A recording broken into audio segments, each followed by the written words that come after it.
आज हम कुछ टॉपिक डिस्कस करने जा रहे हैं अबाउट एसआई हिंदी के बारे में, जिसके अंतर्गत कुछ गिने चुने टॉपिक ही हैं। लगभग 10 टॉपिक ही हैं इसके अंतर्गत, जिनमें से क्वेश्चंस बनते हैं।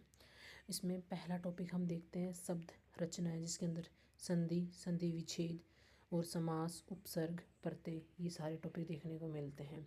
और दूसरा आता है इसके अंतर्गत शब्द प्रकार। शब्द प्रकार में भी 2 प्रकार के होते हैं। पहला तत्सम, अर्धतत्सम, तद्भव, देशज, विदेशी। और दूसरे में आते हैं संज्ञा, सर्वनाम, विशेषण, क्रिया, अव्यय। अव्यय के अंदर हम 3 सब टॉपिक्स और पढ़ते हैं, जिनसे क्वेश्चन बनते हैं। ठीक है, फिर उसके आगे हम देखते हैं कि शब्द ज्ञान तीसरा टॉपिक होता है, जिसके अंतर्गत आते हैं पर्यायवाची आते हैं, विलोम आते हैं, शब्द युग्म, व्याख्यान, समश्रुत, समानार्थी, उपयुक्त शब्द और संबंधवाची शब्दावली आती है। फिर वाक्य शुद्धि हो गई।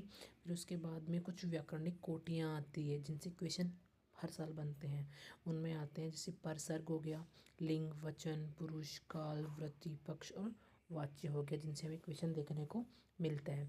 उसके बाद में आती हैं वाक्य रचनाएं, वाक्य शुद्धि, विराम चिन्हों का प्रयोग, मुहावरे, लोकोक्तियाँ, पारिभाषिक शब्दावली। पारिभाषिक शब्दावली में प्रशासनिक और विधिक होती है।